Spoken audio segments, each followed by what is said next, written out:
Good morning this Thursday, the 5th of May. I'm Paulina Peters, a market analyst with Bell Direct. Thanks for your company this morning. Well, yesterday, the Aussie share market declined 0.2%, which means the market is now tracking 1.8% lower this week.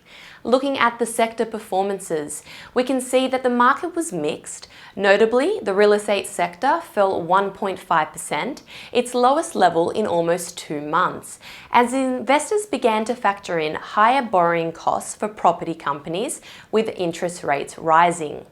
Now, the best performers included Hub24, Orora and Virgin Money UK, all closing over 3% higher, while on the flip side, AVZ Minerals fell 19% after news that the company threatened legal action against a transfer of shares in Dathcom, which is a company AVZ holds a large stake in.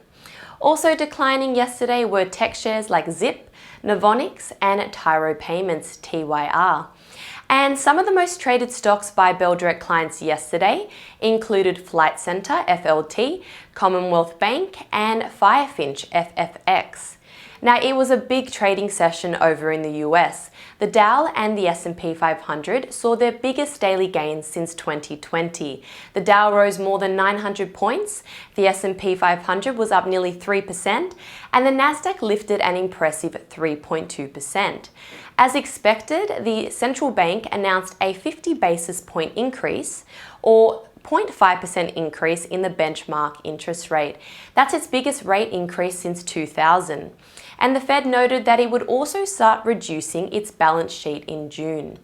In terms of what to watch today on the Aussie share market, well, if you go by the SPY futures, the market is set to open at 0.43% higher. Reporting-wise, National Australia Bank, NAB, is one to watch today as the banking giant has released its half-year results this morning. So keep watch of that stock.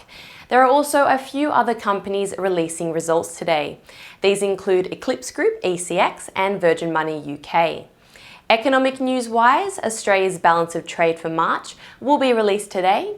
Now, that's the difference between what we export versus what we import. Moving to commodities, the oil price jumped 5% as the European Union spelled out plans to phase out imports of Russian oil. And the gold price rose as both the US dollar and US Treasury yields fell, following the Federal Reserve Chairman Jerome Powell's comments that inflation was too high, making bullion more appealing. Now, if you're a shareholder of Gold Road Resources, GOR, or Arena REIT, ARF, you can expect to receive your dividend payment today. And Vita Group, VTG, is set to go ex-dividend today. Lastly, Iris, IRE, Rio Tinto and QBE Insurance Group are holding their AGMs today. Now, let's end with some trading ideas for your consideration.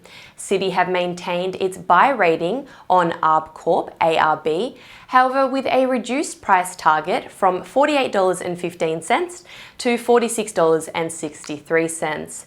This follows ARB's recent trading update where weaker sales momentum was revealed. However, Bell Potter maintained its buy rating given its Ford partnership as well as its strong balance sheet. Now, at its current share price of $33.61, this implies about 39% share price growth in a year. Finally, Trading Central has a bearish signal on Shaver Shop Group, SSG, indicating that the stock price may fall from the close of $1.11 to the range of 76 cents to 82 cents in the next 369 days, according to standard principles of technical analysis. And that is all for today. I'm Paulina Peters with Bell Direct. Have a lovely day and happy trading.